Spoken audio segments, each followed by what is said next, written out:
আজকে আমি চলে এসেছি উত্তরবঙ্গের অত্যন্ত জনপ্রিয় একটি পার্কে। এই ভিডিওতে এক্সপ্লোর করার চেষ্টা করব আপনারা কিভাবে এই পার্কটিতে আসবেন, সেই সাথে জানানোর চেষ্টা করব এই পার্কটিতে প্রবেশ মূল্য কত, কি কি রাইড রয়েছে, কি কি ফ্যাসিলিটিস রয়েছে, এসব কিছু মিলিয়ে থাকছে আজকের এই ভিডিও। হ্যালো সবাইকে, দিস ইজ মি লিমা। আপনাদেরকে দেখানোর জন্য চলে এসেছি আরো একটি দর্শনীয় স্থানে। ব্যক্তি উদ্যোগে গড়ে তোলা হয়েছে ডানা পার্ক নামে একটি বিনোদন কেন্দ্র। মধ্যে পার্কটি সব বয়সী মানুষের কাছে জনপ্রিয়তা লাভ করেছে।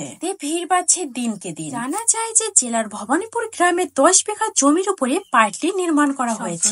পার্কটির জনপ্রিয়তা বাড়ায় পাশের বিভিন্ন জেলা থেকে প্রতিনিয়ত ছুটে আসছে বিনোদন প্রেমীরা। এছাড়াও পার্কের দেওয়ালে রয়েছে গ্রাম বাংলার বিভিন্ন প্রাকৃতিক দৃশ্যের প্রতিচ্ছবি। দেখতে প্রতিনিয়ত ভিড় জমাচ্ছেন ভ্রমণ প্রেমীরা।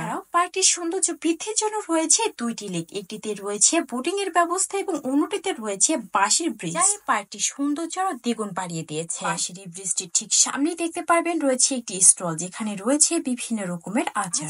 স্টোরের ঠিক পাশে দেখতে পারবেন বাচ্চাদের জন্য রয়েছে 2টা রাইড, একটা হচ্ছে চরকি আর অন্যটি হচ্ছে নাগরদোলা। চরকি এবং নাগরদোলার জন্য আলাদা টিকিট মূল্য প্রযোজ্য রয়েছে। এরপরে এই রাইড গুলোর একটু সামনে এগিয়ে গেলেই দেখতে পারবেন পরি, জিরাফ, ভালুক, পেঙ্গুইন, ডাইনোসর, সাপ সহ বিভিন্ন জীবজন্তুর ভাস্কর্যগুলো পার্কটির সৌন্দর্য বৃদ্ধির পাশাপাশি বাচ্চাদেরও কৌতূহল বাড়িয়ে চলেছে। এগুলোর পাশাপাশি আর একটু সামনে এগিয়ে গেলে এই পার্কটিতে খুব সুন্দর একটি কাঠবাদামের গাছ দেখতে পারবেন। গাছ এর আগে আমার কখনো দেখা হয়নি, এই পার্কটিতে আমি ফার্স্ট টাইম দেখেছি। আমার মতো ফার্স্ট টাইম তোমরা কে কে কাঠবাদামের গাছটি দেখছো আমাকে কিন্তু কমেন্ট করে জানাতে ভুলবে না। ঘুরতে আপনি যদি অনেক বেশি ক্লান্ত হয়ে যান তাহলে পার্কটির প্রবেশদ্বারে দেখতে পারবেন বিভিন্ন রকমের খাবারের স্টল, ফুড কার্ট, ফাস্টফুডের দোকান। এছাড়াও চোখে পড়বে বাচ্চাদের খেলনার বিভিন্ন ভ্রাম্যমান দোকানগুলো। এরপর চলে যাবো এই পার্কটির মধ্যে খুবই সুন্দর একটি অংশে, যেখানে দাঁড়ালে চোখে পড়ে বিভিন্ন পাখি, বানর এবং খরগোশ। এছাড়াও এই পার্কটিতে বেশ কিছু আবাসিক কটেজ রয়েছে, চাইলে আপনারা এখানে রাত্রি যাপন করতে পারেন। পার্কের সবচেয়ে সুন্দর লেগেছে আমার পার্কের এই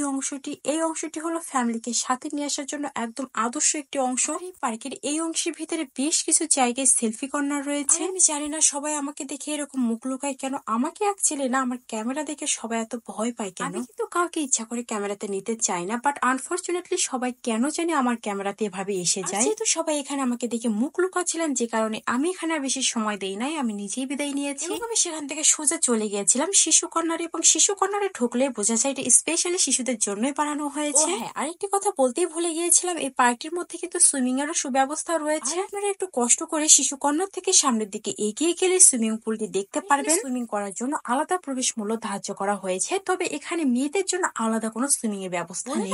ভালো যে এই পার্কটিতে যতগুলো রাইড আছে তার সবগুলি আলাদা আলাদা টিকিট মূল্য রয়েছে। এই পার্কটিতে গাড়ি পার্কিং এর সুব্যবস্থা রয়েছে। চাইলে আপনারাও ঘুরে আসতে পারেন নওগাঁর ফেমাস ডানা পার্ক।